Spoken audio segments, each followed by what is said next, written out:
hello friends की खबर সকলোকে মোৰ চেনেললৈ স্বাগতম জনাইছো আজি আপোনালোকলৈ মই এটা হোম ৰেমেডি লৈ আহিছো খুব ধুনিয়া আসলতে মই খুব ভাল পাইছো ইউজ কৰি পেলাই আৰু সেই ভাবিলো আপোনালোকৰ লগত শেয়াৰ কৰো আৰু অতি সহজে ঘৰত থকা বস্তুৱে বনাব পাৰি আৰু যিকোনো এটা বস্তু আসলতে মই আগতে নিজে চাই লওঁ ইউজ কৰি তাৰ পিছতে আপোনালোকৰ লগত মই শেয়াৰ কৰো মই যেহেতুকে এসপ্তাহ ইউজ কৰিলো তাৰ পিছত মই ভালে পাইছো আৰু স্কিনত সঁচাকে খুব মই ধুনিয়া এটা গ্লো পাইছো এসপ্তাহ ধৰি ইউজ কৰি পেলাই আৰু সেই ভাবিলো আপোনালোকৰ লগত শেয়াৰ কৰো আৰু আপোনালোকে ইউজ কৰি ভাল পাব বুলি মোৰ বিশ্বাস মোৰ আসলতে এটো নৰমাল স্কিন হয় আপোনালোকে যিকোনো স্কিনতে এটো ইউজ কৰিব পাৰিব তো কিনো বস্তু বনালো আৰু কেনেদৰে মই ইউজ কৰিলো তাকে চাও হকচোন ভিডিওটো সম্পূৰ্ণকৈ চাই থাকিব তেতিয়াহে বুজি পাব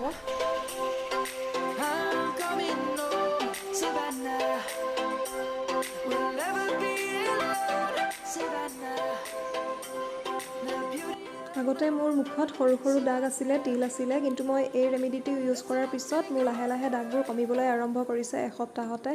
প্ৰথমে মই অকনমান এলোভেৰা জেল লৈছো দেখিছে না ইমানটো পৰিমাণত ললেই হ'ল বেছিও ল'ব নালাগে আপোনালোকে প্লেট এখনো ল'ব পাৰে কিন্তু মই হাততে ইউজ কৰিছো হাততে আপোনালোকক দেখাইছো আৰু ইয়াতে নেমুৰ ৰস 5 টোপালমান দি দিম এতিয়া বেছি ইউজ নকৰিব যিমানটো পৰিমাণত দেখাইছো ইমানটো পৰিমাণতে আপোনালোকে ললেই হ'ল আৰু খুব ভালদৰে মিক্স কৰি ল'ব লাগিব যাতে দুইটা ইনগ্ৰেডিয়েন্টস ভালদৰে মিক্স হৈ যায় এটা আঙুলিৰ সহায়ত এনেদৰে মিক্স কৰি লৈছো আৰু এইটো লগোৱাৰ আগতে আপোনালোকে মুখখন ফেস ওয়াশ দি ক্লিন কৰি ল'ব দেই আৰু হেতু নাপাহৰিব খুব ভালদৰে ক্লিন কৰি পেলাই তাৰ পিছত এতিয়া মই ইয়াক এনেদৰে এপ্লাই কৰিছো খুব ধুনিয়াকৈ এপ্লাই কৰিব লাগিব আৰু আপোনালোকে জানে ভিটামিন সি পোৱা যায় নেমুৰ ৰসত আৰু এলোভেৰা জেলটো আমাৰ ছালখন টাইটেনিং কৰি তোলাত যথেষ্ট পৰিমাণে সহায় কৰে আৰু লগতে উজ্জ্বল কৰি তোলে বয়সৰ চাপু নপৰে আৰু নেমুৰ ৰসে আমাৰ ছালখন বগা কৰি তোলে আৰু লগতে দাগবোৰ নোহোৱা কৰাত সহায় কৰে এতিয়া এনেদৰে এপ্লাই কৰি পেলাই আপুনি ধুনিয়াকৈ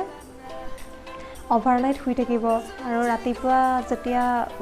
উঠি পেলাই দেখিব মুখখন বহুত ক্লিন হৈ আছে আৰু উজ্জ্বল হৈ পৰিছে আৰু ধুনিয়াকৈ ওয়াশ কৰি ল'ব ৰাতিপুৱা আৰু দেখিবই লাহে লাহে এনেদৰে কৰক এসপ্তাহ কৰাৰ পিছত নিশ্চয় আপোনালোকে সুফল পাব মই এসপ্তাহ ইউজ কৰি পেলাই আপোনালোকৰ লগত এটো শেয়াৰ কৰিছিলো গতিকে মই ভাল ৰিজাল্ট পাইছিলো আৰু দেখিছে এপ্লাই কৰাৰ পিছত কিমান ধুনিয়াকৈ গ্লো কৰি উঠিছে মুখখন আৰু ভাবিছো আপোনালোকেও ভাল পাব